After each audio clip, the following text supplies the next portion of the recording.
अस्सलामुअलैकुम गाइस, उम्मीद है सारे ठीक ठाक हो गए। तो आज का व्लॉग करते पे जी शुरू। तो आज की वीडियो की शूटिंग फिर जा रही है।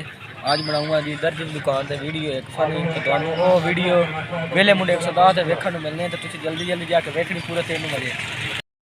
आज की वीडियो की शूटिंग है अजहर की दुकान है जो सर्दियों की, ठीक है, टेलर कपड़े सीता है। यहाँ पे आज वीडियो की शूटिंग होनी है, आपने ज़रूर वीडियो देखनी। तो भाई ये देख के आप ये सारे हाउस बोट के मुताज।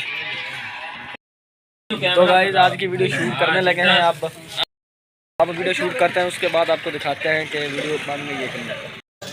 तू बारू आना सरकार नहीं उठे ते मैं आ गया हुन दौड़ के उठे तेरे को अपना मैं तो कर सने तो तेरे नहीं करके नहीं उधर आके आ जा आई करना यार। तू एक बारी अदर तो इथे आ यार। ए ओए मैं आ गया यार, तू इथे आ गया होना ही वीडियो तो दुकान में सेटअप कर ले तो बाहर काट तू बाहर आओ, तू थोड़ी इधर मगर आ जा, तू बाहर बड़ी वीडियो बाहर नाम काट के ला दे कैमरा।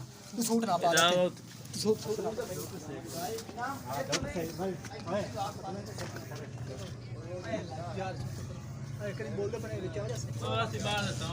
तो जी वीडियो हमारी जो है वो बन चुकी है तकरीबन पूरी, ठीक है। और इसके बाद इसकी वीडियो की एडिटिंग करेंगे। तो वीडियो एडिटिंग करके फिर अपलोड होगी तकरीबन 2-2:30 बजे। तो वेले मुंडे 110 पर जाके आप ज़रूर देखें। तो ओके, अल्लाह हाफिज़। तो मिलते हैं नेक्स्ट व्लॉग में।